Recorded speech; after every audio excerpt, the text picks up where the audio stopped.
একটা সত্য ঘটনা। লিবিয়ান এক যুবক, নাম তার আমির। সে রওনা দিয়েছিল সৌদি আরব হজ করার জন্য। এয়ারপোর্টে পৌঁছানো মাত্রই তার নামে একটা সমস্যা হয়েছিল। আর এই সমস্যাটা সমাধান করতে করতে প্লেনের দরজাটা বন্ধ করে দেওয়া হয়েছিল।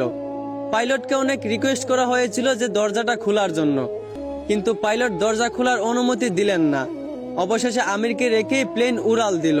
সবাই তখন আমিরকে সান্ত্বনা দিতে লাগলো যে হতাশ হয় না, হয়তো তোমার ভাগ্যে নাই। আমির তখন বলল, আমি হতাশ হই নাই, আমি মন থেকে খাঁটি নিয়ত করেছি, অবশ্যই আল্লাহ আমার এই আশা পূরণ করবেন। কিছুক্ষণ পর খবর আসলো যে প্লেনে একটা সমস্যা হয়েছে। আবারও প্লেনটা এয়ারপোর্টে ফিরে আসলো।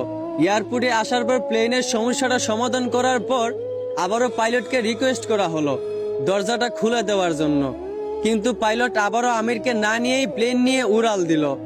আবারও সবাই আমিরকে সান্ত্বনা দিতে লাগলো যে হতাশ হয় না, হয়তো তোমার কপালে নাই। আমির আবার বলল, আমি মন থেকে খাঁটি নিয়ত করেছি, আমি হতাশ হইনি, আমি আল্লাহর উপর ভরসা রেখেছি, অবশ্যই আল্লাহ আমার মনের আশা পূরণ করবেন। কিছুক্ষণ পর আবার খবর আসলো প্লেনের মধ্যে আবারও একটা সমস্যা দেখা দিয়েছে। প্লেনটা আবারও এয়ারপোর্টে ফিরে আসলো। আবারও প্লেনটার সমস্যা সমাধান করার পর এবার পাইলট নিজেই বলল, আমির কোথায়, দরজা খুলে দাও। আমিরকে না নিয়ে আমি প্লেন নিয়ে উড়াল দিব না। তারপর প্লেনের দরজা খুলে আমিরকে প্লেনে উঠানো হলো। তারপর কোনো সমস্যা ছাড়াই প্লেন উড়াল দিয়া চলে গেল। পুরো বিশ্ব এই দৃশ্য দেখে অবাক হয়ে গেছিল। আসলে এইখান থেকেই বোঝা যায় যে একজন মুসলমানের খাঁটি ইমানের পাওয়ার কত। এইখান থেকেই বোঝা যায় যে আল্লাহর উপর ভরসা রাখলে অবশ্যই আল্লাহ সহায় থাকেন। আশা করি বুঝতে পারছেন। ধন্যবাদ।